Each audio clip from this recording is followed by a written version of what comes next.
me fueron llegando audiciones y una de ellas fue la del GPS. Soy la voz que te lleva a tu destino. Más del 70% de la población está comprobado que hemos experimentado este síndrome, que es el síndrome del impostor. En realidad, cuando consigues algo que quieres, lo das por hecho, es como, bueno, sí, claro, pero bueno, ahora quiero esto. Que la gente luego solo ve cuando empezó y en dónde está y cree que es como una línea recta.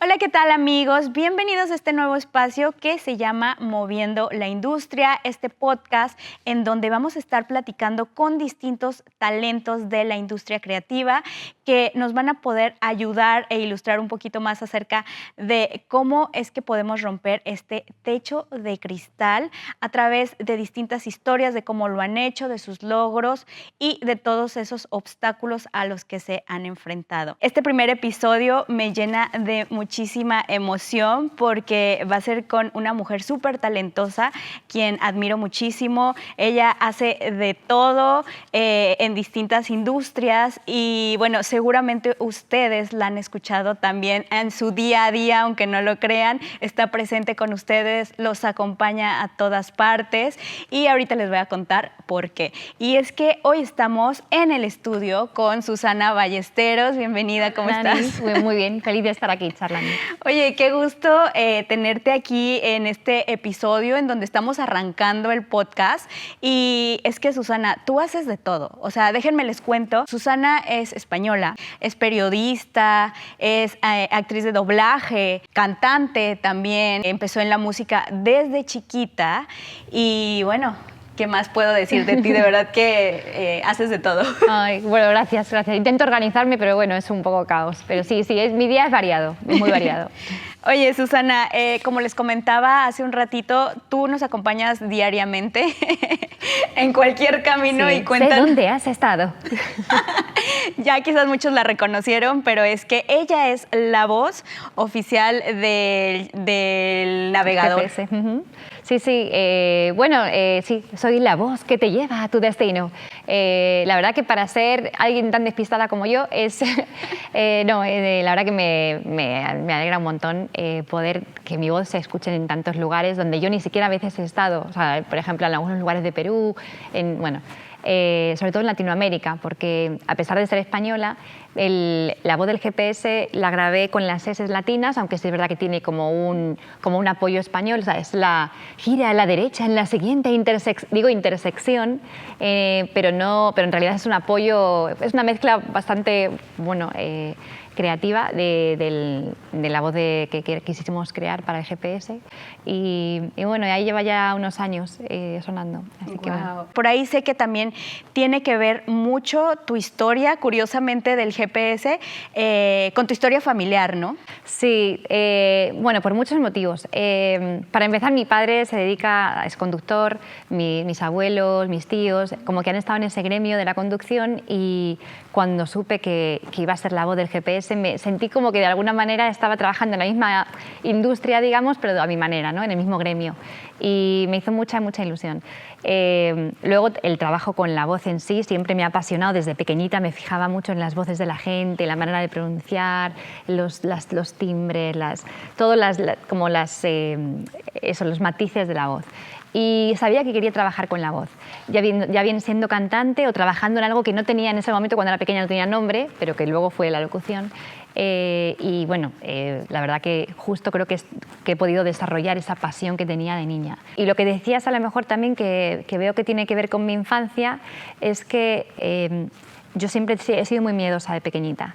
Y la voz era como una especie de refugio, tanto mi propia voz, porque a veces me iba a cantar y eso me relajaba y me hacía sentir bien, como las voces de los demás, porque por ejemplo de noche yo tenía mucho miedo a la oscuridad y me ponía auriculares y escuchaba las voces o cuentos infantiles a veces o canciones en un cassette que tenía en un Walkman, que ahí estoy. Para la gente que no sabe qué sí.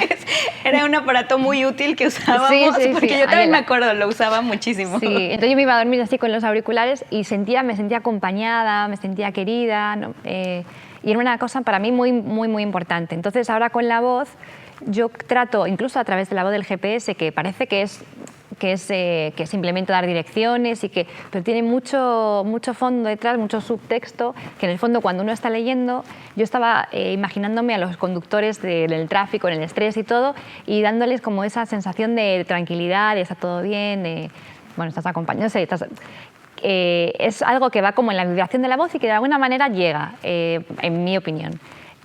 Así que bueno, lo hice con mucho cariño y bueno, a eso me gusta también transmitir tanto en las locuciones como en la música. Y es que bueno, como dices, la voz es tu herramienta de trabajo y qué suerte haber encontrado esa pasión y esa vocación desde chiquitita, porque sé también de que a los 8 años fue cuando iniciaste este camino en donde dijiste quiero ser cantante.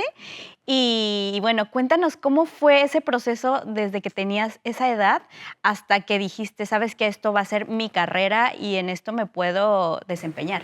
Pues fue largo porque yo empecé clases de violín y entrando en el coro. De pequeñita, a los 8 años no te daban clases de canto, era como en esa época en donde yo vivía.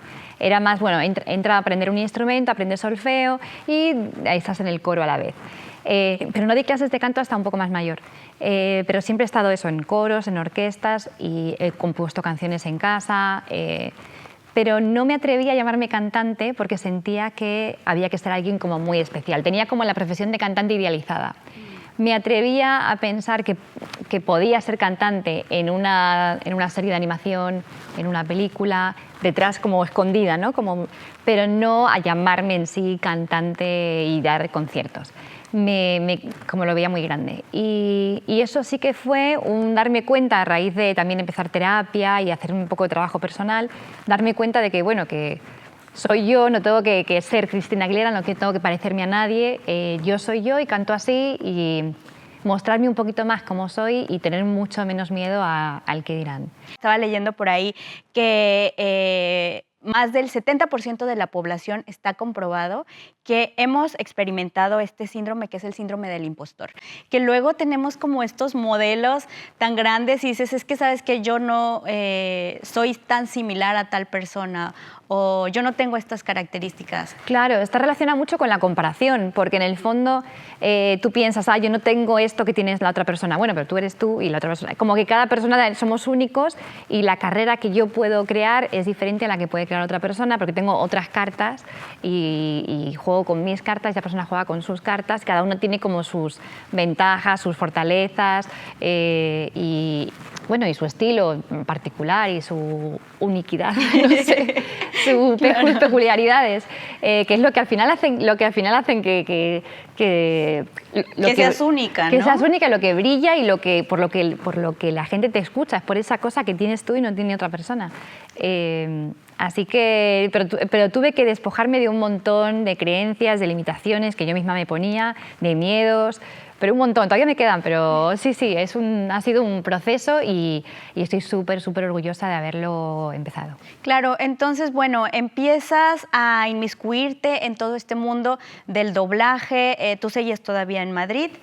No, yo me vine hace 19 años a Los Ángeles y yo había estudiado periodismo en España y había trabajado en radio y me vine a Los Ángeles como para pasar un verano, y conocí al que ahora es mi marido, que es periodista y locutor. Y entonces yo le dije, hola, eres locutor, ay, qué bonita es la voz y no sé qué. Bueno, que de hecho me conquistó por la voz primero. Antes de conocerle le escuché hablar entrevistando a Penélope Cruz en un vídeo que yo edité en un programa de televisión en España. Bueno, una historia muy larga, pero le escuché la voz y dije, Y después lo conociste aquí. Después lo conocí cuando llegué a Los Ángeles en persona y me quedé. Wow. Y entonces aquí empecé a trabajar como locutora, conseguí un agente, un manager y poco a poco me fueron llegando audiciones y una de ellas fue la del GPS, que sí fue un proyecto enorme y que me ha traído muchas gratificaciones y y gracias a eso también, bueno, la gente me conoce y luego, bueno, va a escuchar la música. Creo que entran por el GPS y se quedan por la música, quiero pensar. Claro que sí, y es que bueno, luego también el ser multifuncional y hacer muchas cosas también te abre otras oportunidades, ¿no? Por ejemplo, yo admiro mucho también de tu carrera, que además eres muy buena periodista, has estado por ahí en grandes premios como son los premios Oscar, trabajando para Hola TV y como haciendo voz en español y en inglés de doblaje. Por ahí estaba viendo que tú hiciste de varias películas infantiles, como lo es Ferdinand. Sí. También de La Casa de las Flores hiciste también una adaptación en inglés. Sí. Como estos retos, o sea, fueron surgiendo en el camino, ya venías con esa preparación. ¿Cómo fue ese camino?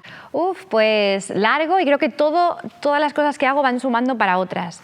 Es increíble cómo uno piensa que ser... a mí me decían de pequeñita como aprendí de mucho, maestro de poco. Maestro de nada, no me acuerdo cómo era. Pero sí, como que el que mucho abarca, poco aprieta. Y no quería hacer eso, pero a la vez me gustan muchas cosas. Y me he dado cuenta que no, que eso está mal. En realidad, todas las cosas que hago ayudan a otras y van ayudando y van nutriendo otras partes. Mi primer trabajo de periodista fue en una radio clásica porque tocaba el violín. Después empecé a trabajar como locutora, a raíz de empezar una empresa, bueno, fue también como a través del periodismo, trabajé como locutora. En trabajo en Ferdinand estaban buscando una voz de periodista en una película de animación. Entonces como que al final todo se suma, y incluso el entrevistar a artistas en la alfombra roja, como, no sé, Karol G, me acuerdo que me dijo algo que me resonó, lo de las comparaciones, lo de yo he dejado de mirar a los lados a los otros artistas y he empezado a mirarme a mí, eso me ayudó un montón. Me acuerdo también Guillermo del Toro, algo que me dijo en una alfombra roja sobre cómo se enfrenta a sus proyectos y cuando no salen como quiere, cómo reacciona, etc. Todo eso me ha ayudado a construir también un poco la Susana que soy hoy, y creo que gracias a todas esas cosas soy más completa y todo me ayuda en la carrera musical. De hecho, por ejemplo, para crear notas de prensa de mis lanzamientos los hago yo. Entonces, sí, creo que ser multifacética hoy por hoy, al menos, a mí me ayuda y me parece esencial. Y es que sí es muy útil, de repente, esa practicidad de poder saber hacer las cosas tú misma, de verdad que no tiene precio. Yo también a veces, no sé si muchos saben, pero bueno, yo también, aparte de ser periodista, también hago mucho lo que es edición de video y producción. Entonces, el saber eso, la verdad, sí te facilita, que claro, es mejor cuando tienes un equipo y pueden tener roles asignados, pero la verdad es que no siempre se puede. Entonces, el hecho de que sepas, como dices, sí te abre más caminos y más oportunidades, ¿no? Claro, además el saber hacerlo, luego si contratas a alguien para que lo haga, al menos sabes indicarle cómo, cómo hacerlo. Claro, entonces es súper útil, sí, también. Me parece...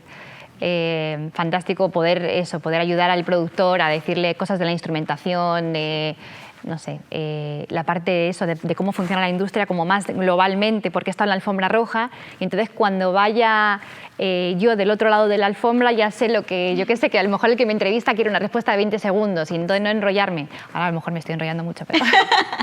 No, bueno. Totalmente. Y esto que mencionas ahorita de las cosas que vas aprendiendo en el camino, creo que es vital porque luego también como que no se detiene a pensar realmente en todo ese aprendizaje que vas acumulando y de repente te llega una muy buena oportunidad y como que se te olvida, no sé si te ha pasado, se te olvida como que todo lo que has vivido, todo lo que has trabajado, todo lo que has hecho y dices, es que no sé si merezco esta oportunidad o creo que fue por suerte que me llegó esta oportunidad. Sí. Y como que tú solita te empiezas a hacer estas ideas y creo que esa justamente es lo que es el síndrome del impostor. Sí, yo pienso que claro, hay gente que sabe que tiene el síndrome del impostor y gente que no sabe que lo tiene, entonces es todavía peor porque piensa que es real lo que piensa, que es que no está a la altura del puesto que tiene o de donde ha llegado, ¿no?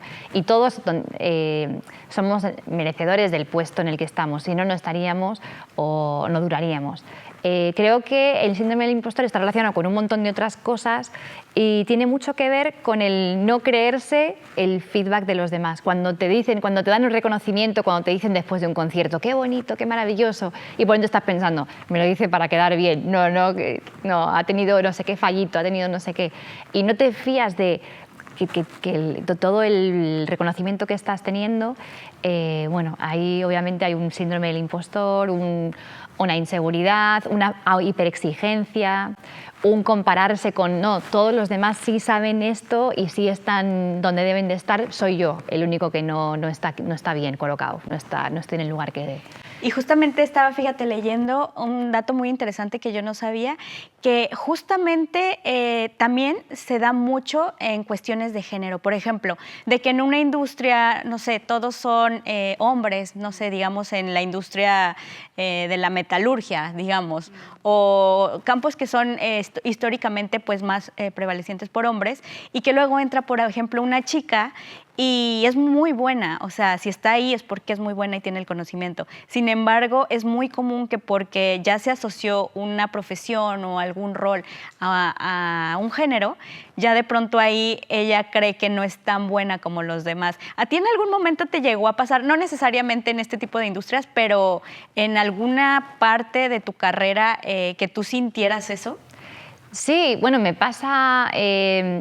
No siento que como mujer, pero es verdad que uno necesita tener como referencias para saber que es posible que esté. No, es como que es muy valiente el tener que romper y ser la primera mujer en un mundo de hombres, por ejemplo. Esa primera mujer en un mundo de hombres es muy valiente, fuerte y tiene que tener una cabeza muy plantada. En mi caso me pasa lo del síndrome del impostor más por el hiperexigirme y no sentir que toda la preparación y todo lo que hago es suficiente. Entonces a lo mejor sentir, no, el concierto tiene que tener más. Me falta ponerle fuegos artificiales porque digo, no quiero que se aburra, no quiero que no sé qué. Y ese miedo a no ser suficiente, ¿no? A que, no, tengo que hacer filigranas con la voz para, no.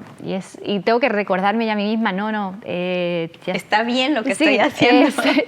Es expresar, tú haz lo que tú sientas y habrá gente que le guste, habrá gente que no resuene con lo que uno hace, ¿no? Pero bueno, tú sé tú mismo y la gente adecuada vendrá y ya está. Y tampoco querer, ser extraordinario ni como encontrar un balance. Siento que está en encontrar un balance y tampoco, o sea, subirse más de lo que realmente es, ni tampoco más abajo despreciar lo que haces, ¿no? Creo que se encuentra mucho y sobre todo en esta industria también, que luego es también un juego porque aplicas a castings, aplicas a muchísimas cosas y luego también te golpea el ego, supongo que los rechazos, ¿no? Es que claro, cuando uno idealiza la meta, también también los errores van a estar en el otro extremo. Entonces es como que tienes que dejar de, mira, ni va a ser tan maravilloso ni va a ser desastroso, va a estar bien y ni conseguirlo te va a dar la gloria absoluta y vas a ser feliz para siempre, porque eso es como, nunca pasa. En realidad cuando consigues algo que quieres, lo das por hecho, es como, bueno, sí, claro, pero bueno, ahora quiero esto. Se pasa enseguida esa sensación de logro maravillosa, nada en realidad como que termina de llenar. Entonces, yo lo que siento es que cuando se me va la cabeza, cuando consiga esto o hago esto va a ser maravilloso y poner un poquito los pies en la tierra y no va a ser tan maravilloso, va a estar bien, genial, genial, pero también no conseguirlo no va a ser el fin de mi vida. Entonces, darse cuenta cuando uno está en los extremos y como que mira, la vida no te va a cambiar tanto por esto o por lo otro. El día a día. Yo a veces cuando me pongo nerviosa pienso eso, digo, mira, pase lo que pase este fin de semana, el lunes voy a desayunar, voy a comer, voy a ver la serie esta que tengo a medias por la noche con mi familia, entonces como que tu día a día no va a cambiar tanto. Como que siempre puedes volver a ese espacio seguro, porque luego sí te entiendo, o sea, pasas como por esos niveles de estrés, de estas presiones laborales que luego nosotras mismas nos ponemos como en nuestra cabeza y que sabes que sí hay un grado de exigencia o que hay cierta incertidumbre en si se va a dar o no, o cómo va a salir, pero al final del día sí es cierto, no lo había pensado, o sea, el lunes regresas a tu rutina normal. Sí, es que es verdad, a veces le damos demasiada importancia y claro, cuando se te juega todo en una presentación o en un concierto o en una entrevista o en un no sé, cuando se te juega todo ahí, le pones tanta presión que al final no das todo de ti, no estás relajado, a lo mejor te sale hasta peor. cuando me das la importancia que tiene, que realmente, bueno, no sé, está bien, es una cosa más, es una piedrita más en el camino, pues como que fluye un poco más y en realidad es vivir un poco en la vida más adultamente, porque creo que también la sensación de esos picos son más de... Pues sí, de cuando estás como más chico, ¿no? Y Sí. siento que vas como aprendiendo todo eso. Sí, con el pero tiempo se nos como que- queda. Susana, oye, yo sé que ahorita estás también en todo este pico de tu carrera, en todo este auge, y la verdad es que la estás rompiendo totalmente, pero ¿alguna vez te imaginaste llegar en este momento si miras hacia atrás? Bueno, de pequeñita sí, pero luego es como que vino la mente y dijo, nada, ¿tú qué te vas a creer? ¿Sabes? Como una parte mía era como, oh, y sí, guay, y me gustaba cantar y yo cantaba delante del espejo y hacía dúos con mi hermana y había una parte mía de pequeña que sí quería ser cantante y luego me di cuenta de hecho, hubo un momento que yo le dije a mi madre, o sea, yo quiero ser cantante, pero he escuchado este concierto en la tele que al final de la canción hacen fade out. Y claro, era una canción que estaba grabada y que al final se queda con el estribillo, y hacen fade out y se va. Digo, pero no sé si sé hacer esto, porque ¿cómo hago para tener tan...? No sé, entonces le dije algo así a mi madre, era muy pequeñita, y me dijo mi madre, qué pena, bueno, no podrás ser cantante. Algo así me dijo, no sé, estaría distraída, porque ¿cómo le vas a decir eso a un niño? Ay, no. Y me quedé como... súper chafada y dije, pues no sé. Y luego dije, bueno, no sé, nada, pues no será para mí. O todo el mundo también, sí, todo el mundo quiere ser cantante, Susana, jaja, vale, tú también, sí, una más. En muchos momentos me he tirado por tierra ese sueño. Recuerdo una vez ir a un casting de Operación Triunfo en España, la primera edición, y recuerdo ese estadio lleno de gente, todos cantando maravillosamente, y ahí decir, ¿ves? Si todos cantan maravillosamente, o sea, ¿por qué voy a ser yo cantante y yo no? O sea, sí, claro. No, todo el mundo quiere, o sea, hay mucha gente con talento, pero bueno, y esas cosas me tiraban para atrás. Y es que luego también, por ejemplo, lo que te preguntaba, vemos ahorita una Susana que está de gira por todas partes. Acabas de volver de Argentina, que tuviste fechas por allá, aquí también en Estados Unidos, próximamente vas a tener en Madrid. Entonces, creo que realmente estás cumpliendo tu sueño. Pero lo que no vemos, luego, de repente el otro día estaba platicando en una charla con unas mujeres de un colectivo, es que también hay muchos pasos para llegar hasta aquí. O sea, como que la gente luego solo ve cuando empezó y en dónde está y cree que es como una línea recta, pero no ve detrás todos esos intentos, fracasos, caídas. No, todo el tiempo. Y aparte un trabajo enorme que luego digo, jolín, tengo que cantar también en el día porque tengo que hacer tantas cosas que no son exactamente cantar.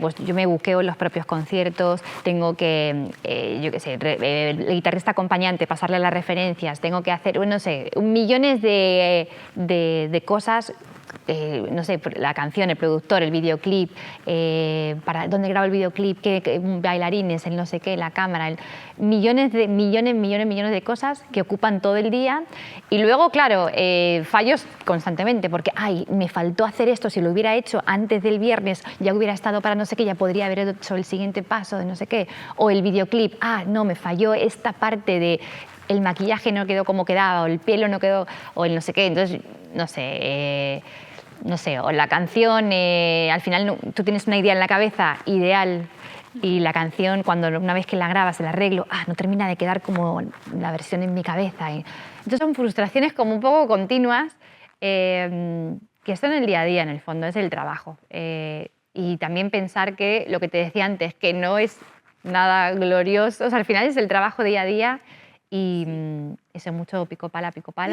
Y si sigues pico pala, más o menos con fallos y tal, al final llegas y vas cumpliendo sueños. Sí, y es que luego lo importante siento que también está en atreverse, porque a veces lo pensamos mucho, le damos muchas vueltas a las cosas, decimos, es que no sé si va a salir o no, y no sé, bueno, a mí, por ejemplo, me ha funcionado mucho que sí, no todas las veces me funciona y no todas las veces da el resultado que espero, pero el dar un paso adelante y el menos intentar las cosas que quieres, o sea, ya te acercan un poquito más a la meta, ¿no? ¿no? O a Uy, lo que sí. quieres llegar a cumplir. Sí, sí, sí, sí. Intentarlo es suficiente porque sí, no echarse atrás con todas las cositas que no salen exactamente como uno quiere y que no pensar, ves, no valgo para esto porque cometes fallos. O sea, todos cometen fallos y todos piensan, no voy a volver a componer una canción como aquella que compuse, o no sé, seguro que otra gente que compone más rápido que yo, o no sé, bueno, pues yo compongo lento, pues compongo lento, así lo hago yo. Cuando tú sientes que te está llegando como esta ansiedad, estos pensamientos negativos, ¿qué es lo que tú haces? O sea, ¿tienes algún tipo de herramienta que te ha servido como para decirte no? Ok. Bueno, tengo dos herramientas, pero es verdad que a veces si llega un punto que estoy muy estresada, ni siquiera las uso, porque estoy tan estresada que no puedo parar. O sea, por ejemplo, meditar. Yo en general medito todos los días, me gusta mucho, es como un rato como para volver a poner los pies en la tierra y respirar y darme cuenta que no hay ningún monstruo en la habitación y que a pesar del estrés y la ansiedad que tenga, todo está bien, no pasa nada, no me estoy jugando la vida en el... Está todo bien. Que por cierto, quiero hacer un paréntesis rapidísimo porque por ahí estaba leyendo también que tú eres la voz de la aplicación de Calm. Sí, también. Bueno, una de las... Una de las aplicaciones. Sí. Qué cool. Sí. No, y eso me encanta porque justo está en mi línea de la voz para calmar y hacer sentir bien. Pero bueno, lo que te decía, no me acuerdo que... De que entonces tú usas mucho la meditación Sí. para calmarte cuando estás en un momento de mucho estrés. Claro, pero si estoy en un poquito de estrés, voy, medito y está bien, me relajo.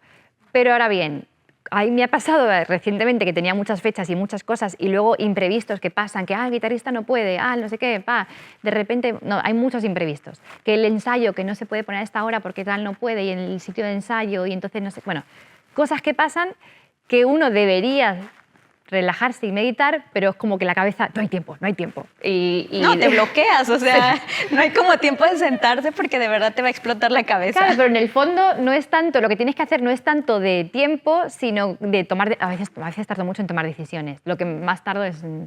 Pero si me relajara, es como que a veces cuando te relajas el tiempo es como que se estira y te da más tiempo a hacer las cosas. Y cuando estés nervioso no hay tiempo, sientes que pasan las horas y no has hecho suficiente. Entonces, en esos momentos debería sentarme a meditar, pero muchas veces no lo hago. En algunos casos le mando un mensaje de audio a mi terapeuta y también ayuda muchísimo. Pero eso sí, esas son mis herramientas, sobre todo meditar y la llamada de...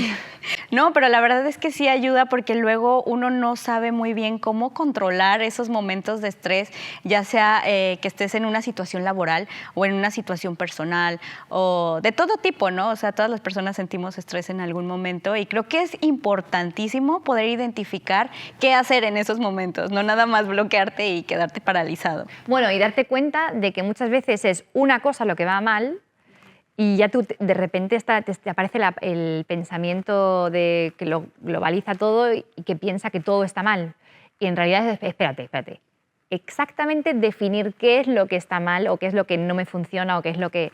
Y cuanto más lo defines, te vas relajando un poco porque te das cuenta de que, no es todo mal. Porque muchas veces es como, no, vaya, todo un desastre, pero ¿por qué? Porque esto, no sé. Y entonces cuando ya defines lo que es más fácil arreglarlo un nudito pequeño que no todo enredado. Entonces, ir pasito a pasito con las cosas. Sí, ir como arreglando todo paso por paso y no querer como comerte todo el pastel y ya decir, no sé, creo que no todo es blanco y negro. Claro, a veces, por ejemplo, me ha pasado que estaba muy nerviosa por un concierto. Y digo, no, estoy nerviosa por este concierto y cuando me paro a pensar, en realidad es un tema que no tenía seguro. Un tema que en ese tema, pues no sé, la guitarra o no sabía exactamente qué hacerle no lo tenía terminado de montar. Pero mi sensación era como, este concierto, ¿sabes? Y cuando me di cuenta de que, espera, ¿qué me estresa del concierto? ¿Me estresa esto? No, esto no. Es este tema y entonces, bueno, puedo sacar este tema y poner otro, puedo trabajar en ese tema, pero no que eso como que sea una nube negra que empañe todo. Todo tu día y todo. Toda la visión. Sí. Porque al final luego también siento que terminas no disfrutando un momento que debería de ser pues una celebración, ¿no? O sea, un gran logro porque realmente es lo que quieres. Entonces creo que eso sí como que nubla un poquito. Claro. Y luego tengo también una amiga mía que trabaja en musicales, en el teatro musical, y que muchas veces me dice, Susana, siempre antes de salir al escenario, a veces salen esos nervios y nos tenemos que recordar, no somos cirujanos de corazón, no estamos operando a nadie, no es cuestión de vida o muerte, estamos haciendo arte, es música, en el fondo es arte efímero y entonces como que también eso, bajarle un poco a la presión y eso, salir a disfrutar, que en el fondo si tú disfrutas, también el público lo nota y disfruta contigo.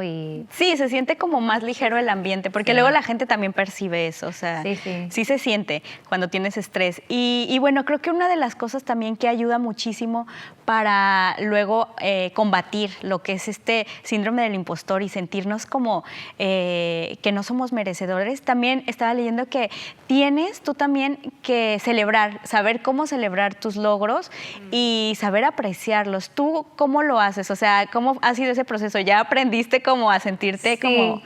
Es verdad que es importante celebrar porque tratarnos bien. La voz esa interior que a lo mejor después de haber hecho algo te dice, esto ha salido mal, esa voz que como un poco que nos maltrata, hay que tenerla como atada en cortito y darse cuenta que no, que en realidad hay que tratarse bien antes, durante y después, que es súper importante, tratarse bien y celebrar, que obviamente es un paso más.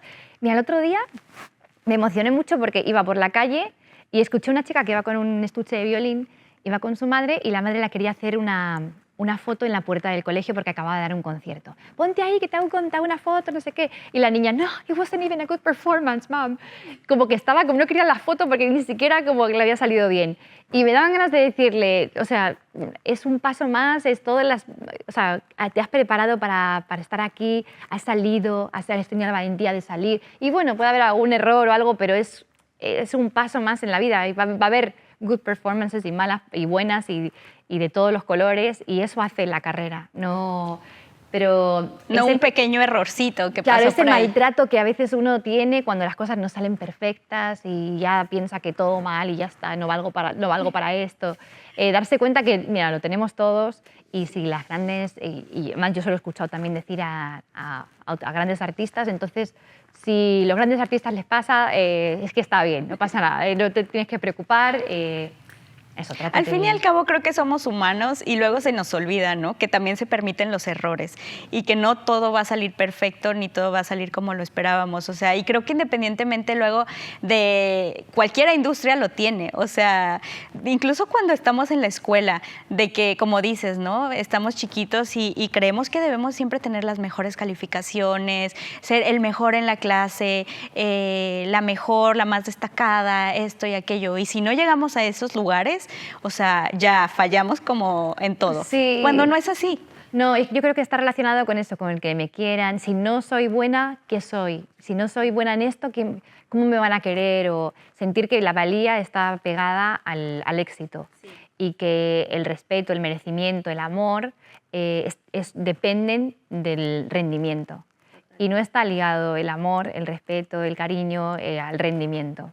Nada, eres tú por ser tú lo que vales, pero no. Entonces muchas veces eso, creemos que nos jugamos el amor de los demás y queremos cuando vamos a dar un concierto a veces es como no, que me quieran y ahora sí me van a querer y ahora etcétera. Y bueno, y abrazar un poco a esa niña que quiere cariño y decirle, ay, bueno, claro, entiendo que quieras esto, pero bueno, en realidad no va por ahí. No te dejes engañar por ahí. Sí, y bueno, una de las cosas que también siento que es importante también, y he aprendido últimamente, es la importancia luego que juega también tu círculo cercano, ¿no? Porque sí, es muy valiente el decir, ¿sabes qué? Yo me voy a dar todo lo de esta motivación y todas estas ganas y aplaudirme y seguir echándole ganas. Pero luego también sí juega un rol importante como tus amigas, tus familiares, tu pareja, como para poder impulsar este éxito y también que te hagan ver cuando se te está olvidando qué estás haciendo, ¿no? Sí, ayuda el entorno, obviamente ayuda un montón y la terapia, que también te reconduce un poco cuando, no sé, a lo mejor no siempre tienes el mejor entorno, a lo mejor no siempre tienes el apoyo constantemente y viene muy bien como saber... de dónde apoyarte. Sí, y luego lo que has dicho de aplaudirse, no es como todo el tiempo, no solamente aplaudirse, sino acompañarse cuando te sale mal, como es más bien no regañarse cuando te sale mal, sino abrazarse como, bueno, no salió como querías, pero igual, fíjate, bueno, lo hiciste, tal, bueno, entiendo. Y poder estar triste sin sentirse mal por estar triste también. O sea, es un poco como abrazarse un poco más. Sí, totalmente. Yo me acuerdo que, bueno, había una frase que luego decíamos con un amigo de que ya no me puedes regañar porque ya me regañé yo misma. Ah, sí, sí, sí. Sí. Que No, a es que veces... somos muy crueles con nosotros mismos. Tenemos una voz que si la escucháramos y prestáramos atención, realmente cuando cometemos un error de algo, sobre todo que sabíamos que no, yo sabía que era así, no lo hice y no sé qué, como nos tratamos muy mal. Y si nos diéramos cuenta, es como esa voz de la cabeza o sea, ¿de dónde viene? ¿Quién te dijo eso alguna vez y se te quedó ahí? ¿Quién tienes miedo de fallar o de decepcionar? Sí, porque luego, como dices, se nos quedan grabadas estas cosas en el subconsciente quizás, de cuando estamos muy chiquitos y no sabemos de dónde vienen, porque alguien nos dijo algo y de ahí se nos quedó grabado y siempre crecemos con esta creencia, ¿no? Claro, muchas veces los padres también exigentes o muy autoritarios también te hacen como, no, tengo que mi padre, para que mi padre esté orgulloso de mí y entonces como que se van quedando cosas que están como eso, como en el subconsciente, que en realidad eso, que vienen de la infancia temprana, de algo que te dijo una vez tu padre o tu madre y que sí, que luego hay que desentramar y ir ahí, que también es un proceso que es a veces doloroso, pero también es fascinante poder darse cuenta, ay va, yo pienso esto porque claro, cuando era pequeña tal, y cuando a veces lo entiendes es como que se ilumina todo. Se despega y ya no estás tan atado a pensar eso. O sea, es como que ya no es una cosa automática, sino que ya le pones conciencia y sí, como que lo superas. Y es que en el momento en el que entiendes las cosas, creo que es mucho más fácil avanzar y superar cierta cosa que por ahí te estaba frenando o que te estaba preocupando. O sea, en el momento que lo entiendes, es como realmente la solución, ¿no? Sí, pero para un montón de cosas. De repente te das cuenta de que, no, es que a mí en el colegio aquella vez me pegaron y no sé quién me ayudó, entonces yo ahora siento que me tienen que ayudar siempre porque si no yo sola no me puedo defender, y entonces un montón de cositas que te van quedando de por qué yo siento que sola soy vulnerable o que sola me siento indefensa. Bueno, claro, es que esa vez, 2 veces me pasó que tal, no sé qué, entonces vino alguien y me ayudó, me rescató, no sé, y entonces tengo esa, por ejemplo, ¿no? Pero sí, es como que uno cuando va indagando aprendes mucho de ti y de por qué haces las cosas, y por eso no hay que regañarse por, no sé, inseguridades o fallos, hay que acompañarse y ver por qué te pasa esto. Sí, porque es que reaccionas así. Fíjate que yo me acuerdo de que de chiquita me daban muchísimo miedo los perros, o sea, muchísimo miedo. Y ahorita soy la más dog lover, ¿no? Pero, tienes 5. Pero un día me acordé que yo iba caminando con mi mamá, traía un yogur en la mano y de repente un perro grande venía atrás de mí. Entonces me empezó a perseguir. Mi mamá me recordó hasta hace poco la historia y yo no me acordaba. Nos empezó a perseguir. Yo corrí, recuerdo que hasta le tiré el yogur al pobre perro, pero pues él, como yo empecé a correr, me empezó a perseguir. Claro. Entonces terminé subiéndome a un portón, o sea. Ay, no, pero para una niña es terrorífico porque le estás persiguiendo el perro, cuanto más le persigue, sí, más corre, cuanto más corre, más le persigue. Yo tenía como 5 años y estaba llorando y llorando y desde ahí me dieron pavor los perros. Pero yo después como que lo fui asimilando, lo fui trabajando y ahorita, o sea, de verdad que soy la más fan. Claro, aparte te das cuenta de que el perro a lo mejor no te hubiera mordido cuando no tenía esa intención, simplemente corrí y como que me siguió por instinto. Sí. A veces eso, tenemos la impresión de que pasó algo y cuando lo ves de mayor dices, no, en realidad a lo mejor no estaba en peligro como yo pensaba. O a lo mejor en ese momento esa persona que me rescató no me rescató porque en realidad tenía 5 años como yo. En realidad, sí. No sé, como que hay que, como al rever la historia le das otra narrativa diferente. Otra narrativa, otra interpretación a las cosas. Ay, Susana, pues ya el tiempo se nos está acabando, pero bueno, no me gustaría finalizar este episodio sin que nos cuentes todo lo que viene, porque eres muy trabajadora y sé que ahorita vienen grandes cosas para ti. Bueno, pues ahora que estoy a punto de ir a Miami a cantar, tengo un videoclip que va a salir pronto, creo que en abril, que se llama Sálvame de ti. Y después voy a Madrid, voy a cantar en Madrid y en Barcelona en julio. Y de ahí creo que la segunda mitad del año me apetece como sentarme a componer y dedicarme a eso, porque claro, preparando conciertos y viajando a veces no me da tanto tiempo. Así que quiero centrarme en eso. Tengo unas canciones que estoy produciendo a la vez, así que creo que también las lanzaré a finales de año. Y, sí, y nada, y seguir profundizando y disfrutar, aprendiendo a disfrutar, aprendiendo sobre mí, aprendiendo sobre a través de las canciones y bueno, espero compartir más ratos así, como este.